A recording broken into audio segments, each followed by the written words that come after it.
Salam dəyərli izləyicilər, hər birinizi təkrardan xoş gördük. Bu gözəl gündə hər birinizə minnətdarlığımı bildirirəm, hər birinizə təşəkkürlərimi bildirirəm. Bizi izlədiyiniz üçün, dinlədiyiniz üçün çox təşəkkürlərimi bildirirəm və təbii ki də öncədən bizi izləyən, dinləyən, bizə çox gözəl sözlər yazan, bizi zəng edən, soruşan, bəyənən bütün dəyərli insanlara və digərləri də onların içində təbii ki ayırmaq yoxdur. Minnətdarlığımı və təşəkkürlərimi bildirirəm dəyərli izləyicilərimiz və çox da uzun müddət deməyək, təxmini bir aylıq bir aradan sonra ki mən də daha yaxşı hazırlaşmaq üçün ən qısa bir ay müddətində çalışmalı idim. Bir ay müddətli belə deyək ki fasilədən sonra biz təkrardan sizin qarşınızdayıq. İndi sual yarandı, bəzi şəxslərlə mən özüm də danışdım, birbaşa özüm əlaqə qurdum ki belə dedilər ruh və insan dərsləri davam edəcəkmi? Məsəl üçün, niyə ona davam etmədiniz? Başqa bir layihəyə keçid etdiniz kimi belə bir rəylər gəlirdi. Buna qısa olaraq belə cavab vermək istəyirəm dəyərli izləyici. Bu həqiqətən də bizdən asılı olmayan səbəblərə görə belə oldu, həqiqətən. Bəzi bizim dostlarımızın, o montaj dostlarımızın belə deyək ki, o avadanlıqlarında biraz problem yarandı, biraz heç nə alınmadı, biraz o düzəlmə vaxt aldı belə. Həm də mənim biraz özümə vaxt ayıraraq oxu işləri, mən bundan əlavə başqa bir bizim dərslərimiz, işlərimiz olduğu üçün maksimum yəni bizdən asılı olmayan səbəblərə görə dayandı. Amma davam eləyəcək o, təbii ki davam eləyəcək. İndi amma nə vaxt davam eləyəcəyini də mən də dəqiq deyə bilmərəm. Çünki o vaxtları mən təyin eləmirəm sözün düzü. Məsələn, dostlarımız onu mənə bildir ki, falan vaxt uyğundur, bu vaxta qoymaq istəyirik. Mən də deyirəm, baxıram öz qrafikimə, uyğundur, çəkə bilərik bunun kimi. Təşəkkürlərimi bildirirəm dəyərli izləyicilər. Deməli, bugün dərsimizin mövzusu, yəni bugünkü dərsimizin o kitab təhlili deyirlər, kitab təhlili mövzumuz əsasən bunu əslində biz 3 set halında biz bunu oxuyacağıq. 3 kitab haqqında danışacağıq. Təbii ki də Allahın da köməkliyi ilə, Allahın da icazəsi ilə əgər ki əlimizdən gələn qədər alındıra bilsək, davam edə bilsək, biz bunu 3 yerə bölmüşəm mən. Birinci başlanğıcımız fəlsəfənin qısa tarixi. Bundan başlayacaq, bunu bitirdikmi, indi nə vaxtda bir 6 ay, 7 ay, nə üçün bu qalınlıqda kitabı biz təhlil edib, dərs edib bitirməliyik, nə vaxt çəkərsə. İkinci elmin qısa tarixi, o Bil Baynum idi deyəsən, elə idi bəli, Bil Baynum, əgər ki səhv etmirəmsə, onun əsərini eləyəcək elmin qısa tarixi, son olaraq isə hər şeyin qısa tarixi adlı əsərin təhlilini edəcəyik. Deməli, bugünkü dərsimizin və yaxud da bugünkü dərsimizin baxın bu kitab vasitəsilə keçəcəyik. Dərsə başlamamışdan öncə hər birinizdən də xahiş edirəm, bu kitabı, heç bir reklam yoxdur təbii ki, bu kitabı əldə etməyinizi tövsiyə edirəm həqiqətən də. Çünki fəlsəfəyə marağı olan şəxslər üçün və ilk, mən də ona görə belə başlayıb, çünki giriş də axı bu, ilk giriş edəcəklər üçün həqiqətən çox ideal bir əsərdir. Nigel Warburton'un əsəridir. Çox gözəl bir əsərdir, dostlar. Təbii ki, bunu mən sırf bu bizim dərslərimiz üçün demirəm. Onun üçün yox, həm özünüz şəxsi mütaliə eləmək üçün, sırf bunlardan əlavə özünüz oxumağınız üçün, həm də dərs zamanı sanki bir onlayn dərs deyil, onlayn dərs kimi sizin də önünüzdə olaraq mən hardan gedirəmsə, oxuyuramsa, oradan takip edərək, həm də əvvəlcədən özünüz oxuyub, özünüz düşünərək, təfəkkür edərək, öz başa düşdüyünüz şəkildə oxuyub, daha sonra da bizim dərslərlə, məsəl üçün qaranlıq qalan bir yerlər varsa, belə daha dərindən hamımız o dilləri, türklər hep bərabər hamımız gözəl şəkildə öyrənmiş olacağıq. Elə istəyirəm çox uzatmadan artıq başlayaq dərsimizə və təbii ki də dəyərli dostlarıma, bəzi dostlarımız var, onlara da minnətdarlığımı bildirəm. Həqiqətən sırf deyirlər ki, Şahin bəy, sənin keçəcəyin dərslər üçün bu kitabı biz də əldə elədik. Bu həqiqətən sevindirici bir haldır. Aha, indi keçək. Bundan sonrasını dəyərli izləyicilər diqqətlə dinləməyinizi tövsiyə edirəm inşallah. Deməli, birinci hissə. Bu ön sözləri, bunları keçirəm, mündərcatları keçirəm. Birinci hissə. Sual verən adam Sokrat və Platon haqqında olacaq. Birinci bölmə 9-cu səhifədən 17-ci səhifəyə qədərdir. Yəni Sokrat və Platon olan hissəyi maksimum şəkildə bugün bitirməyə çalışacağam dəyərli izləyicilər. Əgər vaxt çox geçsə çatdıra bilməsəm, 2 hissəyə bölərək gələn dərs davam edərik. Deməli, birinci dərs Sokrat və Platon, sual verən adam. Təxminən 2400 diqqətlə dinləməyinizi tövsiyə edirəm dəyərli izləyicilər buralarına. Təxminən 2400 il öncə Afinada bir insan həddən artıq çox sual verdiyi üçün ölümə məhkum edilmişdi. Burada biraz Sokratın həm xarici görünüşü, həm həyatı necə bir şəxs olduğu belə bunlardan bəhs olunacaq. Və bunu da əlavə edim ki, Sokrat çox sual verən bir şəxs idi. Yəni onu da Sokrat əslində böyük müdrik edən də məhz onun yazmağından. O yazmağı sevən adam deyil. İndi birazdan qarşımıza çıxacaq oxuduqca. Yazmağı sevən adam, o danışmağı sevirdi. Çox sual verdiyi üçün, dərin sual verdiyi üçün, sorğuladığı üçün, müzakirə apardığı üçün onu böyük, onu böyük filosof edən də məhz bu xüsusiyyətləri idi əslində. Deməli, nə dedi? Ölmə məhkum edilmişdi, davam edirəm. Ondan əvvəl də filosoflar olmuşdu. Lakin məsələnin başlanğıcı məhz Sokratdan başlamışdı. Təbii ki, Sokratdan əvvəl də fəlsəfə var idi, filosof var idi, amma belə deyək ki, təməli buradan atılmışdı da, Sokratdan bu yana gəlir, əsas bilinən. Əgər fəlsəfənin müqəddəs bir himayədarı varsa, o da Sokratdır, bəli. İndi Sokrat bir xarici görünüş haqqında məlumat veriləcək. Fındıq burun, kök və səliqəsiz geyimli Sokratın görünüşü buna heç də münasib deyildi. Yəni onu bu qədər böyük şəxsiyyət etmək üçün belə baxsan deyər, nə budur mu? Lord dildə desə, budur mu bu sizin dediyiniz böyük şəxsiyyət? Bəli. Eybəcər görünüşlü və çox zaman kirpasaq içində olsa da o son dərəcə xarizmatik biri və parlaq zəka sahibi idi. Afinada hər kəs ona bənzər birisinin olmadığını və güman ki, bundan sonra da olmayacağı fikri ilə razılaşırdı. O qeyri-adi insan idi. Eyni zamanda son dərəcə zəhlə tökən idi. Baxın, nəyə görə zəhlə tökən? Özünü adamları bərk sancan bir mozalan hesab edirdi. Onun sancmaları olduqca acı idi. Hərçənd ciddi xəsarət vermirdi. Lakin Afinada heç də hər kəs bununla razı deyildi. Bəziləri onu sevir, başqaları isə onu təhlükəli biri hesab edirdi. Bunu da nəyə görə deyirlər? İndi bunu da deyim sizə. Çünki o dönəmdə də həqiqətən özünü çox böyük, belə çox müdrik, belə bilikli hesab edən şəxslər çox idi. Çox idi. Və həmən o dövrdə də yerli əhali öz uşaqlarının oxuması üçün nitq mədəniyyətini və indi oxuduqca qabağımıza çıxacaq. İndi mən biraz öncədən məlumat verirəm ki, lap aydın olsun o hissəyə çatanda. Nitq mədəniyyətini və bundan əlavə olaraq nitq mədəniyyətini məntiq elminə yiyələnmək üçün təbii ki, ödəniş qarşılığında müəllim yanına göndərirdilər, həm o müəllimlərin yanına. Amma Sokrat o da dərs keçirdi, amma heç bir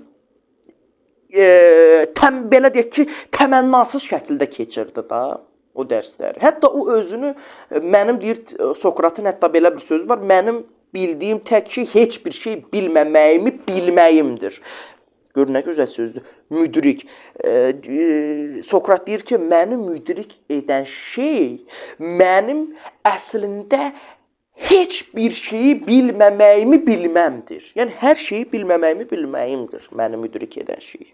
Və nəyə görə hamı ondan çəkinirdi, bəzi adamlar onu bəyənmirdi? Səbəbi var. Çünki onun qarşısında artıq o dilləri tutulurdu. Özlərinə sığışdıra bilmirdilər axı.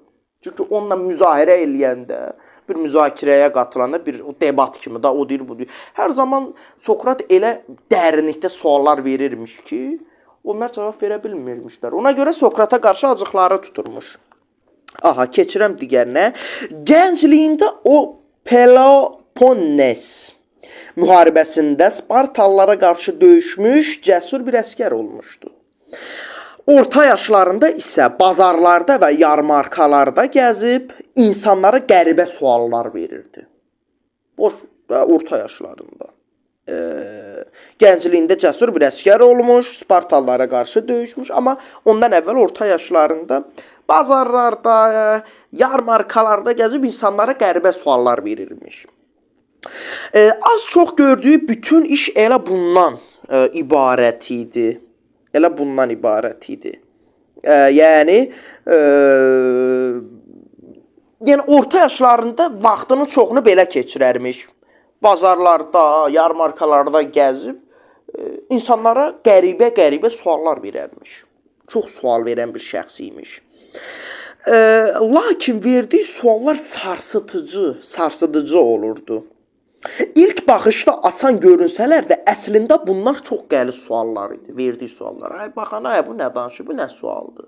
Yəni məsələn çox asan gələ bilər, amma o dilləri açdıqca əslində çox dərin, yəni çox dərinliyə sahib olan bir sualın olduğunu anlayırdılar. Nümunə kimi Etudemosla olan söhbətini göstərmək olar. Sokrat bir günlərin bir günü həmən o şəxsdən oğurluğun pis iş olub olmadığını soruşur. Təbii ki, indi oğurluq pis bir işdir. Orası heç günah bir işdir. Başqasının malını oğurlamaq, aparmaq o təbii ki pis bir işdir. Amma indi burada dərs vermiş olur da, onu belə deyək ki, sınağa çəkmiş olur. Ədalət anlayışı da, ədalət nə mənada ki, yəni bəzən belə kiçik yaxşılıqlarla da sən belə deyək ki, nə deməkdir? Buradan əslində, üzr istəyirəm, burada əslində onun demək istədiyi odur ki, o pis işdirsə əgər ki, sən o pis işi yaxşı işə də çevirə bilərsən. Nətər? Ona məsləhət verərək, ona, ay qardaş, belə bu pis işdir, doğru iş deyil və s. Yəni, onu pis iş deyib ondan qaçma, bu pis adam deyib qaçma. Sən onu doğru yola gətirməyə cəhd elə, çalış. Həqiqətən də gördüyü işin pis iş olduğunu ona sübut eləməyə çalış, inandırmağa çalış. Budur. Keçirəm, çox uzatmayayım. Deməli, günlərin bir gün Sokrat ondan oğurluğun pis iş olub olmadığını soruşur. Etudemusla təbii ki, əlbəttə ki, pis işdir deyə cavab verir. Çünki davam edir o. Çünki bunun gün kimi aydın olduğunu düşünür. Yəni, bu gün kimi aydındır ki, bu pis işdir. İndi Sokrat geri ona cavab verir. Bəs özünü öldürmək istəyən dostunun bıçağını oğurlamaq necə? O da pis işdir. Baxın, həqiqətən belə çox qəribə, belə asan sual kimi gəlsə də, içinə girəndə həqiqətən dərin bir sualdır. Deyə Sokratdan soruşur. Şübhəsiz ki, bu da uğurluq. Cavab verir. Etudemus cavab verir ki, şübhəsiz ki, bu da uğurluqdur. Amma pis işdir, yoxsa yaxşı işdir? Yəni, oğurluq olmasına baxmayaraq, bu yaxşı əməldir, deyə cavab verir. Yəni, bunda belə açsaq ki, əslində sən onun həyatını qurtarırsan. Yəni, bu pisliyi də yaxşı əmələ çevirirsən. Başa düşürsünüz? Əslində, burada Sokrat oğurluğun yaxşı bir şey diqqətlə oxumağınızı ona görə deyirəm. Diqqətlə oxumağınızı və dinləməyinizi xahiş edirəm, tövsiyə edirəm. Ona görə Sokratın da əslində oğurluğun əslində yaxşı bir şey olduğunu müdafiə etmir. onun əslində demək istədiyi ondan ibarətdir ki, bu yaxşı, bu pis bir iş olsa belə, sən həmən o işi görən adama bunun doğrudan da pis şey olduğunu sübut etməlisən. Yəni, yaxşı əmələ çevirməlisən. Başa düşürsən, yaxşılıq etməlisən. Onu bu yoldan döndərməlisən də. Bu təbii mənim öz düşüncəmə görə də belədir. İndi bəlkə də siz lap başqa cürdə fikirləşə bilirsiniz. Amma yenə də o yollar fərqlidir. Amma Mehmet hocamızın da bir sözü var. Yollar fərqli olsa belə menzil eynidir. Hamısı yaxşılığa çıxır. Bəli. Artıq tora düşən Etodemus onunla razılaşmalı olur. Hiləgər bir nümunə seçən Sokrat Etodemusa uğurluğun heç də mütləq mənada pis iş olmadığını sübut edir. Etodemus isə əvvəllər bunun heç fərqinə varmamışdı. Heç fərqinə varmamışdı. Bayaq dediyim kimi, yaxşıya çevirə bilərsən, onu o yoldan döndərə bilərsən. Başa düşür, yardım amaçlı, belə deyək. Sokrat bazarlarda insanlara fikirlərinin heç də kifayət qədər dərindən düşünülmüş olmadığını dəfələrlə sübut etmişdi. Belə deyək, açım, insanlar əslində, insanlar onun çox dərin düşüncəli, dərin suallar verdiyini deyirdilər. Amma Sokrat heç də bununla razılaşmırdı və hətta sübut etməyə çalışırdı ki, mən əslində dərin sual vermirəm. Normalda gündəlik həyata uyğun şəkildə verirəm. Hərbi komandir cəsarətin nə olduğunu dəqiq bildiyinə əmin şəkildə onunla söhbətə başlasa da, Sokratla 20 dəqiqəlik söhbətdən sonra fikirləri alt-üst şəkildə ondan uzaqlaşırdı. Bayaq o Etodemusun söhbəti kimi görürsünüz, 2 kəlmə də 5 dəqiqəlik söhbət. 5 dəqiqəlik söhbət görürsünüz, onda nə qədər dərindən onun düşüncəsini, fikrini dəyişir. 5 dəqiqəlik söhbət, görürsünüz? Bu da belə. Daha sonra davam edək. Sokrat insanların bilik limitlərini ortaya çıxarmağı və həyatlarını üzərində qurduqları qavramları sınağa çəkməyi sevirdi. Hər kəsin nə qədər az bildiyini anlaması ilə bitən belə söhbətləri özünün uğuru sayırdı. Və bayaq da dediyim kimi Sokrat həmişə buna inanırdı, bunu dəstəkləyirdi ki, əslində biz nə qədər biliriksə, bir o qədər də bilmirik. Hətta ondan nə qədər qat-qat da üstün biz əslində bilmirik. Bunu bilib buna uyğun yaşasan, əslində özünün nəfsini, egonu yıxmış olursan və bu da əslində çox gözəl bir şeydir. Əslində anlamadığın məsələni anladığını düşünmək bundan daha xoş hisslər bəxş edir insana. Görürsünüz, mən bayaq da dediyimə gəldikmi dəyərli insanlar? İnsanın anlamadığı məsələni anladığını düşünmək bundan daha xoş hiss yaradır. Yəni, biraz həqiqətən o dilləri beyin error verir, amma maksimum şəkildə açmaq istəyirəm. İnsanın anlamadığını anlamağı insana böyük xoşbəxtlik verir və insanda bir rahatlıq da yaradır əslində. Çünki bir ömür sən hər şey öyrənəcəyin fikirlə yaşasan, sən çox həyatın keşməkeşlik keçər, çox da belə ağır keçər, özünü inandırma. Ona görə Sokratın da müdafiə etdiyi şey buydu ki, məni müdrik edən, məni belə sizin də adlandırdığınız kimi böyük filosof edən, mənim məhz anlamadığımı anlamağımdır. Bunu hər adam başa düşmür. Hər adam qavraya bilmir. Bu mənə, yəni mənim anlamadığımı anlamağım mənə çox gözəl hisslər verir. Məni xoşbəxt edir, deyir. İndi gənə o bayaq danışdığım hissəyə gəlirik. O zamanlar Afinanın zəngin insanları öz övladlarını sofistlərin yanına təhsil almağa göndərirdilər. Sofistlər uşaqlara nitq mədəniyyətini öyrədən məntiq müəllimləri idilər. Onlar öz xidmətləri qarşılığında xeyli pul alırdılar. Sokrat isə əksinə öz xidmətinə görə heç bir mənfəət əldə etmirdi. Əslində o heç nə bilmədiyini iddia edirdi. Belə olan halda kiməsə və nəyisə necə öyrədə bilərdi ki? İndi açacağıq. Ancaq bu uşaqların onun yanına gəlib söhbətlərini dinləmələrinə heç bir maneə değildi. Bu yanaşması onu heç sofistlərin də arasında sevimli biri etmirdi. Bayaq dediyim kimi də o elmi hər hansı bir pul qarşılığında öyrətməyin əleyhində idi. O heç nə bilmədiyini iddia edirdi. Amma onun heç nə bilməməyi uşaqların ondan bir şey öyrənməsinə mane deyildi. Və o bunun qarşılığında da heç bir şey istəmirdi. Təmənnasız şəkildə o bunu keçirdi. Və bu da həmin o dövrdə olan məntiq müəllimləri, sofistlərin xeyli acığına gedən bir şey idi. Yəni qıcıq yaradırdı onlara qarşı, belə deyək. Bir gün dostu Xerafon Delfi şəhərinin Apollon məbədindəki orakulun yanına getmişdi. Orakul istənilən suala cavab verə bilən müdrik bir qadın kahini idi. Onun cavabları adətən tapmaca tipli olurdu. Xerefontun verdiyi Sokratdan ağıllı adam varmı sualına kahin qadın belə cavab vermişdi. Sokratdan ağıllı bir kimsə yoxdur. Görürsünüz. Xerafot bunu Sokrata deyəndə filosof buna inanmır.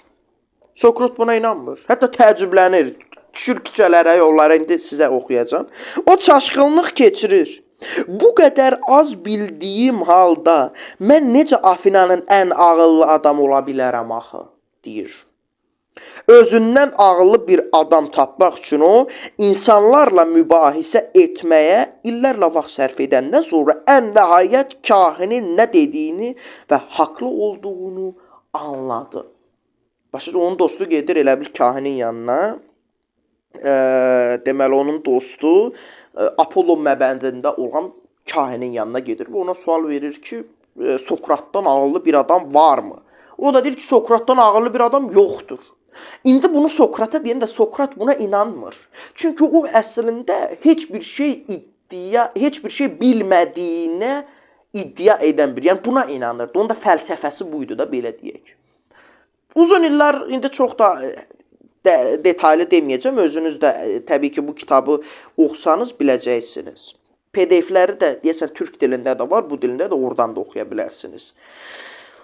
Sokrat da buna inanmayaraq illərlə vaxt sərf edir, insanlarla danışır, müzakirə edir, debat edir, axtarır. Ən axırda özü də başa düşür ki, doğrudan da ondan ağıllı adam yoxdur. Ağıllı adam yoxdur.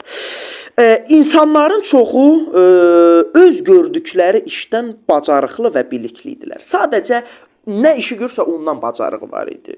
Dülgər taxta ilə işləməyi, əskərlər isə döyüşməyi yaxşı bacarırdılar da, belə deyək. Məsəl üçün, pinəçi ayaqqabı tikməyi yaxşı bilir, nə bilim, dərzi paltar tikməyi yaxşı bilir. Tək bildiyi də bunun kimi aşpaz, məsəl üçün, yemək pişirməyi daha yaxşı bilir və s. və ilaxır bunun kimi. Müdrik, belə deyək, döyüşməyi yaxşı bacarırdılar dedik. Lakin heç kim həqiqi mənada müdrik deyildi. Sadəcə belə deyək, öz işinin ağası idi da, belə loru dildə desək. Danışdıqları mövzuların isə o qədər də fərqinə varmırdılar. Bura kimi belə. Daha sonra filosof sözü Yunan dilində müdrikliyə sevgi deməkdir.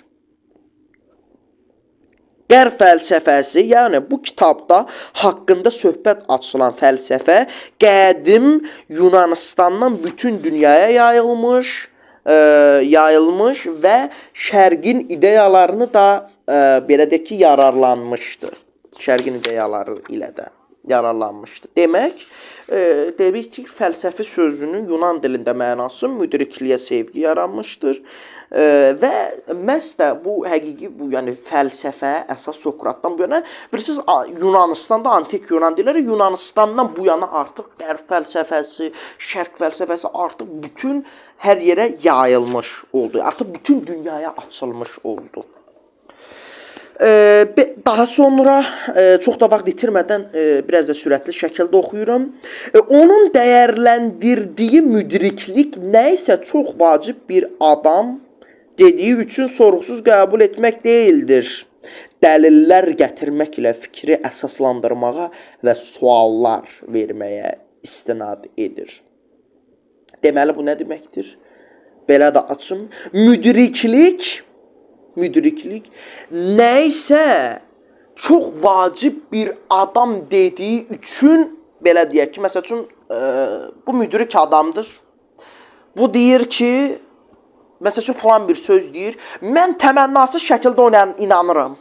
Bəlkə yalan deyir, sui-istifadə. Mən ona inanıram ki, bu müdrik adamdır. Xeyr. Müdriklik nə isə çox vacib bir adam dediyi üçün sorğusuz qəbul etmək deyil, dəlillər gətirməklə, isbatlar gətirməklə fikri əsaslandırmağa və suallar verməyə istinad edir. Nədir bu? Məhz müdrik adamı da müdrik etmək, məhz suallar vermək, fikir bildirmək, dəlillər gətirməkdir. Yəni qarşındakı şəxslər, məsələn, bizi də məhz müdriklik yolunda aparan ən incə detay da məhz budur, dəyərli insanlar, həqiqətən də. Budur. Bunu da belə keçdim. Deməli, Sokrata görə müdriklik çoxlu faktlar bilmək və ya hansısa işi yaxşı bacarmaq da deyil. Yəni, çoxlu faktlar bilmək və ya hansısa bir şey çox gözəl bilmək deyil. Bu, bizim mövcudluğumuzun həqiqi təbiətini və öyrənə biləcəklərimizin hüdudunu bilməkdir. Yəni, öyrənə biləcəklərimizin hüdudunu bilməkdir ki, məsələn, mən bura qədər bunu bilirəm. Yəni, sənin bunu bilməyin əslində səni müdrik etmir. Sənin bilmədiyini bilməyindir əslində müdrik edən. Buna inanır. Deməli, bugünkü filosoflar az-çox Sokratın öz zamanında etdiyini təkrarlayırlar. Çətin suallar verir, əsas və dəlillərə nəzər yetirir, necə yaşamalı olduğumuz və reallığın təbiətinə dair özümüzə verəcəyimiz ən çətin suallara cavab tapmağa çalışırlar. Bəli.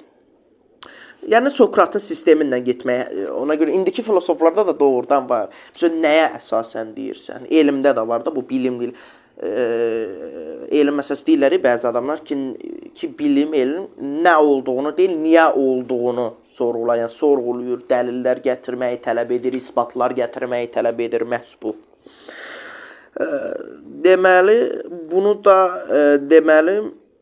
Sokratdan fərqli olaraq davam edim. Sokratdan fərqli olaraq isə bugünkü filosofların əlində 2500 illik bir təfəkkür təcrübəsi var. Bu kitab əsası Sokrat tərəfindən qoyulmuş qərb düşüncəsini seçilmiş mütəfəkkirlərin ideyalarını sizə təqdim edir. Yəni, məhz Sokratdan, yəni əsas Sokratdan sonra Platondan sonra Aristoteldən bəhrələnərək inkişaf edir əslində. Və əsas suala gəlirik. Sokratı bu qədər müdrik edən onun daim suallar verməsi və öz ideyaları ətrafında mübahisələrə daim hazır olmasıdır. Yəni, Sokratı bu qədər müdrik edən onun sorğulaması, hər daim müzakirələrə, öz ideyaları çərçivəsində bütün müzakirələrə hazır olması və daim sorğulaması, sual verməsi idi onu bu qədər müdrik edən məhz. Həyat yalnız görülən iş barədə düşündüyünüz təqdirdə yaşamağa dəyər.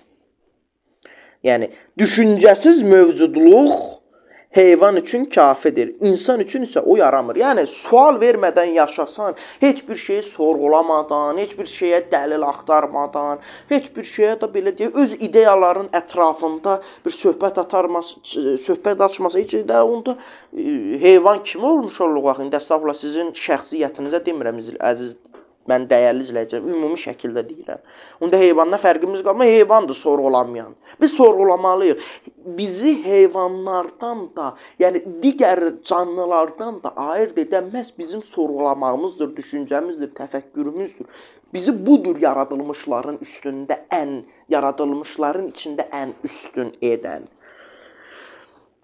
Və əsas Sokratın, mən bunu ən başda dedim deyəsən, Sokrat digər filosoflar kimi düşündüklərini yazmaqdan imtina edir. Çox yazan olmuyor. Danışmağı yazmaqdan üstün tuturdu Sokrat. Üstün tuturdu. Yazılı sözlər isə cavab verə, anlamadığınız mətləbləri sizə başqa sözlərlə izah eləyə bilmir. Üzbəsurət söhbət daha yaxşıdır birbaşa qarşılıqlı olaraq. Söhbət etdiyimiz zaman qarşımızdakı adamın necə biri olduğunu biz nəzərə ala bilirik.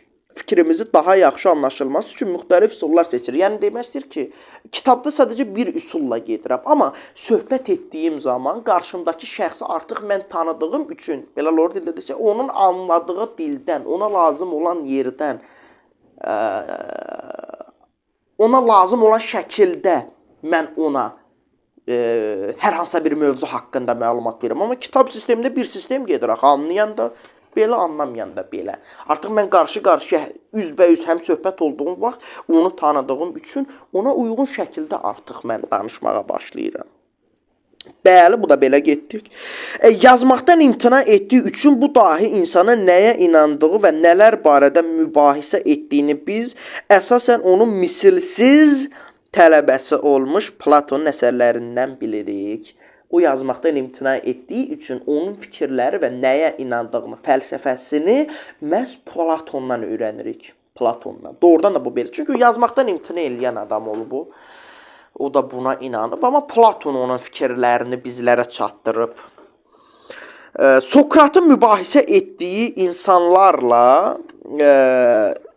söhbətlərinə dair onun bir neçə silsilə yazısı var, dəyərli insanlar. Hətta o Platonun dövlət əsəri var ki, bunu da qısa sizə danışmaq, mən deyirəm ki, yerinə gələrdi. Məsəl üçün, Platonun dövlət əsərinə baxanda görürəm ki, məsələn, başlanğıcdan bu yana ağırlıq daha çox belə dialoq şəklində Sokrat, məsəl üçün, başqaları haqqında söhbətdən ibarətdir, misal üçün.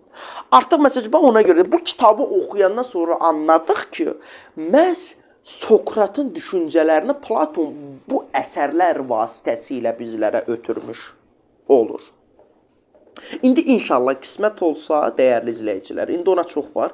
Əsas bu 3 əsəri mən, bu da bir 2-3 il bəlkə də, yox, 2-3 il deməyək, amma bir təxmini 1 il, yarım 2 il vaxtımız alacaq. Bu müddətdən sonra inşallah, dəyərli izləyicilər, mən Platonun dövlət əsərinin də təhlilinə başlamaq istəyərəm inşallah. Bu bir qırağa. Bir silsilə yazısı var, dedim, çox da vaxtımız da qısadır, biraz sürətləndirirəm, bitirməyə çalışacağım, qalsa da ki, gələn dərsə qalsın. Bunlar Platonun dialoqları adı ilə məşhurdur və həm fəlsəfi, həm də ədəbi baxımdan möhtəşəm əsərlərdir. Çünki Platon müəyyən mənada öz dövrünün Shakespeare idi. Bu dialoqları oxuyanda Sokratın necə insan olması, dərin ağlı və qıcıqlandırıcı bir həmsöhbət olması haqqında təsəvvür yaranır. O dedimi, vaxtınız olsa əgər arada bir yol gedəndə, bir şeyləndə bir baxın, Platon dövlət əsərini açın, baxın, orada ilk səhifələrdən, ön sözlərdən sonra əsas yerə gəlin, orada görəcəksiniz. Əslində burada məsələ o qədər də şəffaf deyil. Çünki Platonun həqiqətən də Sokratın dediklərini olduğu kimi yazdığını və ya Sokrat adlandırdığı o obrazın adından sırf öz fikirlərini yazdığını dəqiq deyə bilmərik.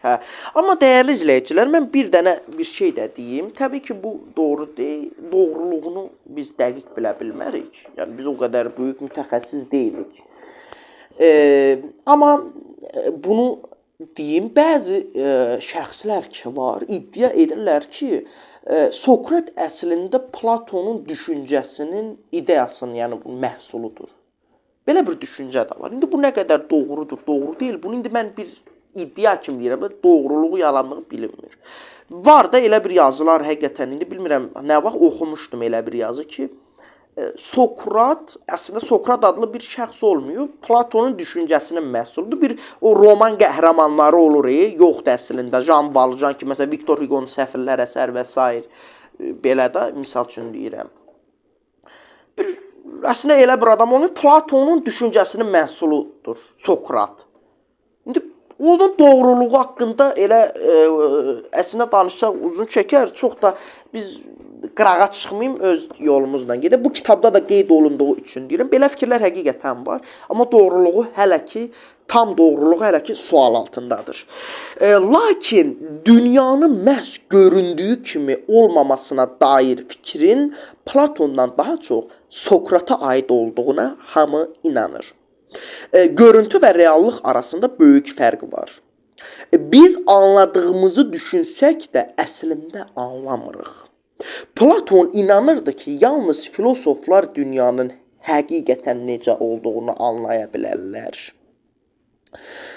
Onlar reallığın təbiətini öz hissləri ilə deyil, düşüncələri sayəsində də kəşf edirlər. Hətta o bir dənə o düşüncə var ki, misal üçün o Quran ayəsində də var, ancaq indi yadımdan çıxdı hansı Quran ayəsidir. Məsəl üçün elm adamı məsəl üçün belə deyək ki, axşam olanda elm adamı ulduzlara baxsa, göyə baxsa, sadəcə bir kütlə görər, kosmik bir kütlə görər, ulduzları görər. Bu bunun baxışı.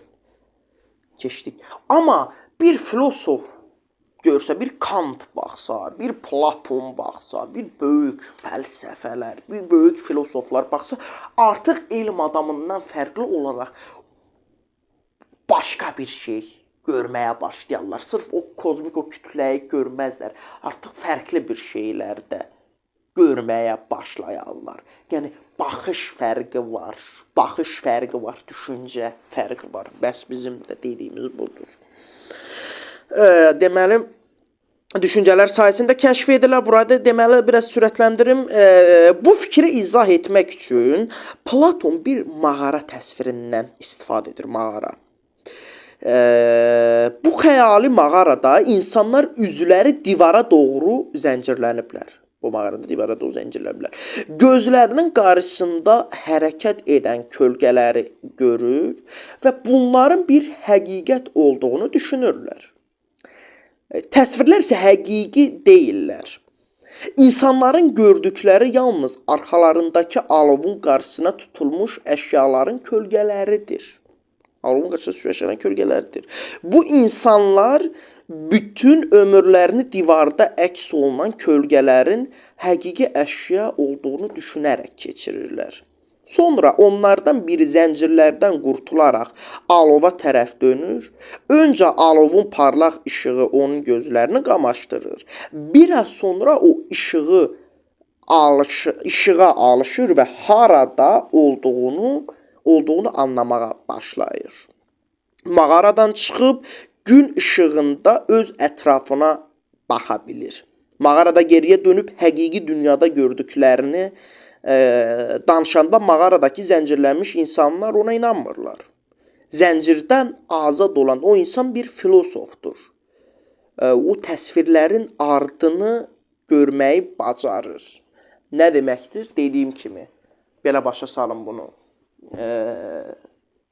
Sən sadəcə dediyim kimi da bir məna, bundan bu artıq fərqli bir baxış açığı var. Onlar sadəcə kölgəyi görürlər. Yəni bu kölgə də hər hansısa bir əşyanın və yaxud da insan, yəni bunun vasitəsilə olduğunu görürlər və onun həqiqi olduğuna inanırlar. Amma o zəncirlərdən azad olunan bir şəxs ilk öncə işığı görür, işığı qamaşır, gözü işığa qamaşır, işığı görür. Daha sonra işığı gördükdən sonra məhz bu kölgənin də o işıq vasitəsilə həmən o divarda əks olunduğunu görür. Və daha sonra da, məsəl üçün, gün işığına çıxanda, ətrafına baxanda məhz o gün işığının hər şeyi aydınlatdığını görür. Məsələn, ölkə öz kölgəsini görür. Yəni sırf belə deyək ki, sadəcə və sadəcə onun kölgə olduğunu, yox, bunun nədən əmələ gəldiyini, niyə əmələ gəldiyini də sorğulayır. Mənim bayaqki dediyim kimi dəyərli izləyicilər, elm adamı sadəcə kütlə görür, ulduz görür, qaranlıq görür, vəssalam. Amma bir filosof baxdıqda artıq fərqli bir şeylər görməyə başlayır. Bu da nə deməkdir? Sorğulamaq lazımdır. Məhz fəlsəfə də budur da, sorğulamaq lazımdır. İndi özünüz də oxusanız daha dərindən başa düşəcəksiniz. Yəni filosof məhz o təsvirlərin ardını görməyə başlayır, bacarır, ardını görməyə. Bu işıq vasitəsilə bura əks olundu. Məsələn, çöldə günəş işığı sayəsində biz belə gedir. Sadə insanın reallıq haqqda anlayışı isə məhduddur. Bitirirəm dəyərli insanlar. Sadə insanın demək nə dedim? Sadə insanın reallıq haqqda anlayışı isə məhduddur. Çünki o yalnız gözünün qarşısındakını görür və çox da dərin düşünə bilmir. Dedik. Sadə insan reallıq haqqda anlayışı məhduddur. Çünki o yalnız gözü qarşısındakını görür və çox da dərin düşünə bilmir. Başa düşdünüz də? Sadə insanın belə deyək ki, reallıq haqqda anlayışı məhduddur. Çünki o sadəcə gözü qarşısındakını görərək inanır və dərin düşünə bilmir. Bu hardan gəldi, niyə fərqli düşünə bilmir. Dərin o yaradıcı düşüncə, təfəkkür deyirlər, bu tam olaraq yoxdur. Belə deyək, görüntülər isə aldadıcı olur, görüntülər. İnsanların gördükləri reallıq deyil, məhz kölgələrdir. Bu mağara hekayəsi Platonun sonralar formalar nəzəriyyəsi kimi tanınıb bu.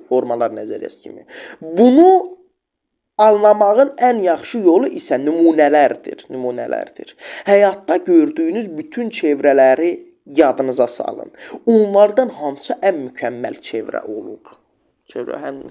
Heç biri. Mükəmməl çevrənin kənar xətlərini təşkil edən nöqtələrin hər biri mərkəzdən eyni məsafədə yerləşir. Reallıqda çevrələrin heç biri buna nail ola bilmir. Mükəmməl çevrə deyərkən nəyi nəzərdə tutduğumuzu anladınız. Bəs mükəmməl çevrə nədir? Artıq sorğulamaq lazımdır. Yəni sənin əslində gördüyün o kölgə olmamalıdır. Bu bayaq dediyimiz kimi. Normal insanların gördüyü kölgədir. Amma bir filosofun gördüyü işıqdır.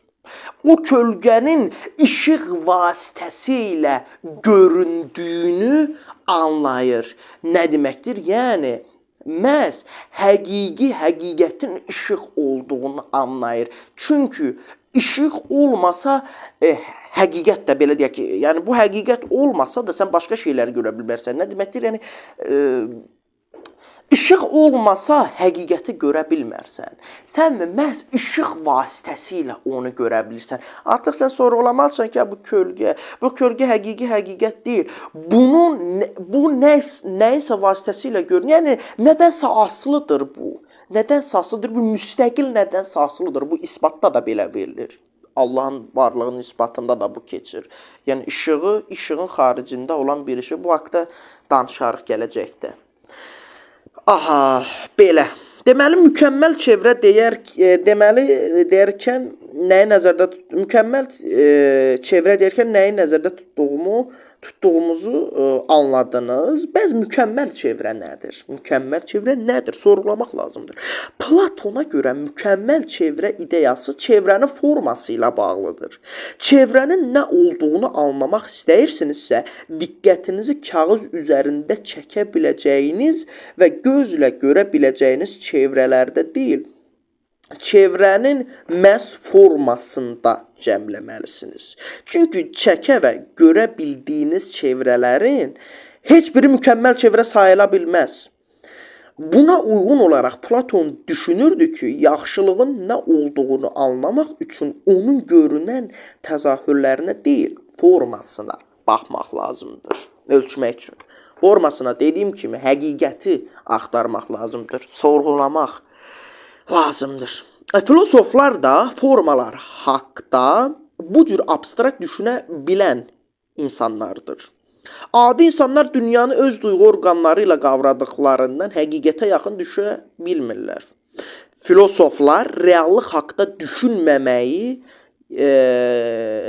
yaxşı bacardıqlarından Platon onların hakimiyyət sahibi olmalarının vacibliyinə də inanırdı.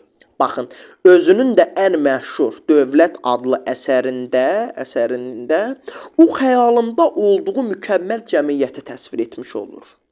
Filosoflar ən yüksəkdə dayanırlar və xüsusi təhsil alırlar. Lakin onları idarə etdikləri vətəndaşları rifahı naminə öz maraqlarını da qurban verməli olurlar. Yəni, sən məhz xalqının buna inanır ki, ədalət əsərində ki, yəni xalqının rahat yaşaması üçün, yaxşı olması üçün məhz öz rahatlığını da məhz qurban verməli olursan, öz maraqlarını, öz istəklərini də yeri gələndə qurban verməli olurlar. Baxın, budur əsas deyir ədalət anlayışı da belə. Onlardan sonra ölkəni müdafiə etmək üçün təlim görmüş əskərlər gəlir, bunların ardınca fəhlələr gəlir. Bu üç qrupun mükəmməl tarazılıqda olacağını düşünürdü Platon. Bu balans emosiya və istəkləri nəzərdə saxlaya bilən beyin kimi olacaqdı. Təəssüf ki, onun bu cəmiyyət anlayışı həm demokratiyanın əleyhinə yönəlmişdi, həm də insanları yalan və güc hesabına nəzarətdə saxlayacaqdı. Demək, dəyərli insan, biraz vaxtımız az olduğu üçün sürətli oxumağa çalışacağım. Siz də diqqətinizi vermənizi xahiş edirəm. Çünki nəyə görə? İndən belə əsas şeylərin şərhlərini, tərifini bayaq verdik. Əsas bizə lazım ola. Bundan sonra indi ciddi bir şey çıxdığı halda deyəcəm. Demək, harda qalmış? İncəsənətin bir çox növlərini reallıq haqqında yanlış məlumat verdiklərini düşündüyündən o qadağan edəcəkdir. Rəssamlar gördüklərini təsvir edirlər. Görüntülər isə forma haqqında yanlış təsəvvür yaradır. Platonun ideal dövlətində həyatını hər bir aspekti yuxarılardan idarə ediləcəkdir. Bu isə bizim totalitar rejim adlandırdığımız quruluşa daha da uyğundur. Platona görə insanların səs verməsi sərnişinlərə gəmi idarə etmək imkanı vermək kimi bir şeydir. Hakimiyyətdə isə bu işdən hali insanlar təmsil olunmalıdır. 5-ci əsrin Afinası Platonun Dövlət əsərində təsvir etdiyi cəmiyyətdən tamamilə fərqli idi. Demək, əhalinin yalnız 10%-nin səs vermə hüququ olsa da bu demokratiya idi. Qadınlar və qullar səs vermək hüququndan məhrum olsalar da, vətəndaşlar qanun qarşısında bərabər idilər və siyasi qərarlara təsir etmək üçün hər kəsin bərabər imkanlara malik olmasını təmin etmək üçün seçki lotereyası sistemi mövcud idi. Ümumilikdə Afina əhalisi, yəni buraları sürətli şəkildə oxuyuram. Niyə? Çünki belə deyək, burada ideal dövlət haqqında danışır. Ümumilikdə Afina əhalisi Sokrata Platon qədər yüksək dəyər vermirdi. Afinalıların çoxu Sokratın təhlükəli biri olduğunu və məqsəd yönlü şəkildə hakimiyyəti nüfuzdan salmağa çalışdığını düşünürdülər. Bəli, burada belə. Eradan əvvəl 399-cu ildə, yəni Sokrat 70 yaşında ikən Meletus adlı biri onu məhkəməyə verir. O Sokratın Afina tanrılarına etinadsızlıq etdiyini və çox tanrılar deyinə baxın, etiraz etdiyini və nə görə? Çünki Zeusad belə tanrılar çoxdur da, özünüz araşdırırsanız antik Yunanda, bilmirəm deyə səhv eləmə, o su tanrısı zaten belə çoxdur orada, səhv bilmirəmsə. Həmçinin Sokratın tanrıları tərənnüm etdiyini iddia edir. O Sokratın Afina tanrılarına etimadsızlıq etdiyini və özünün yeni tanrılarını tərənnüm etdiyini iddia eləyir.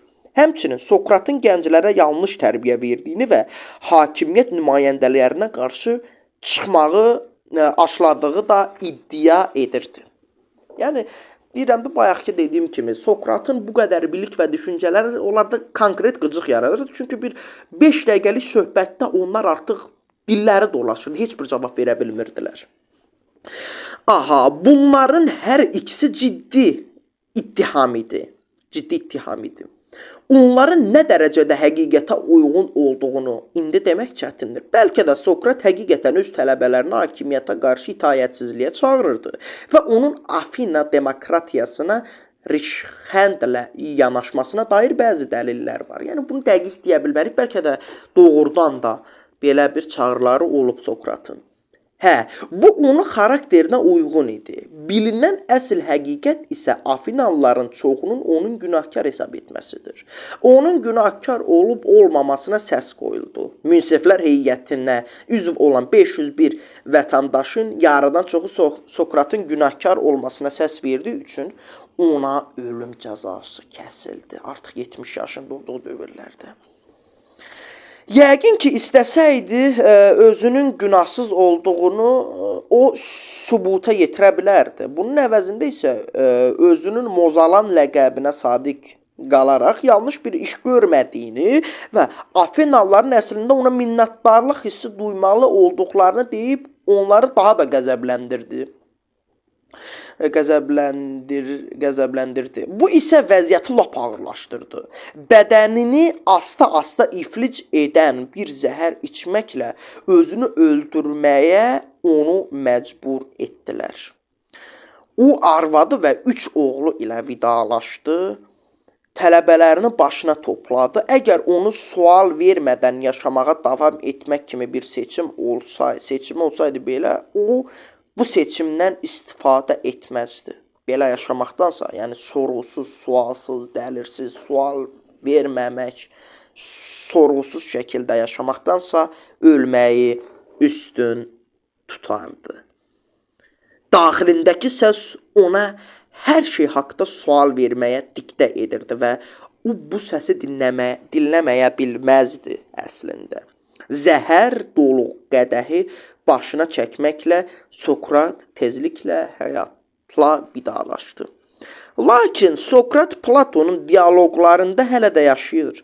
Daim sual verən və düşünməyə ara verməkdənsə ölümü üstün tutan bu qəliz insan o zamandan bəri bütün filosoflar üçün bir ilham mənbəyinə çevrilmişdir. Sokratın əsl təsiri isə ətrafındakı insanlara olmuşdur. Platon müəlliminin ölümündən sonra onun fikirlərini tədris etməyə başlayır. Onun ən tanınmış şagirdi isə bu filosofların hər ikisindən fərqli bir düşüncəyə malik Aristotel olur. Bitirdim. Çox şükürlər olsun. Birinci bölməyi maksimum şəkildə bitirməyə çalışdıq, dəyərli izləyicilər. Əslində bu bölmənin qısa şəkildə 2 dəqiqə deyim, vaxt bitdi. Əslində bu bölmənin bizə vermiş olduğu dərs ondan ibarətdir ki, fərqli baxış bucağından baxmağı bilməliyik. Sual verməyi bacarmalıyıq. Nə yox, niyə olduğu haqda düşünməliyik. Sual verməyi bilməliyik. Araşdırmağı bilməliyik. Bəs müdrik adam da müdrik edən budur və bundan əlavə olaraq da həyatımızı, o Həzrət Əlinin də bir sözü var, bütün hər şeyi öyrənməyə ömrün çatmaz, amma ki sənə lazım olan şeyləri öyrənməyə ömrün çatar. Yəni, məhz hər şeyi bilmək yox da, yəni sual verərək, öyrənərək məhz insanın həyatında ona lazım olan şeyləri öyrənməyə sərf etməlidir əslində insan ömrünü. Sual ver. Yəni bu bölməmizin adı da məhz sual verən adam idi. Yəni məhz hər şeyi sorğulamaq lazımdır. Fərqli baxış bucağından baxmaq lazımdır və yaradıcı düşüncə təfəkkürünə də malik olaraq, yəni o düşüncə təfəkküründə olaraq hər şeyi dərinli sorğulayaraq, pillə-pillə araşdıraraq öyrənmək lazımdır məhz. Bu bölməmizdə, dəyərli insanlar, bizim məhz sualımız bu idi. Bu qədər deyirəm və əsas da sizin də düşünməyinizi istəyirəm. Bax, siz bura qədər izləyənlər, hər kəsə təşəkkür edirəm. İzləyənlərə də, izləməyənlərə də minnətdarlığımı bildirirəm, dəyərli izləyicilər. Amma ən əsas, bura qədər izləyənlərə məhz mənim sonda dediyim xülasə yox, bu da önəmli. Amma bu video bitəndən sonra bir oturub 5 dəqiqə, çox yox, bir 5 dəqiqə özünüz tək, heç kim olmadan bir 5 dəqiqə özünüz düşünməyinizi istəyirəm. Bir oturub bir ətraf aləmi seyr edib, bir təfəkkür etməyinizi mən istəyirəm. Şükürlər olsun 2 dərsə qalmadı. Birinci dərsimizi bitirdik. İkinci dərsimiz məhz Aristotel olacaq. Aristotel də həqiqətən bunlardan çox fərqli bir alimdir. Doğrudan da 17-ci səhifədən deməli 7 səhifəlik bir qismdə olacaq. Aristoteli də dəyərli izləyicilər inşallah ki gələcək dərsə bitirmək istəyirəm. Əgər ki çatdırsam bunu da bitirəcəyəm inşallah ki.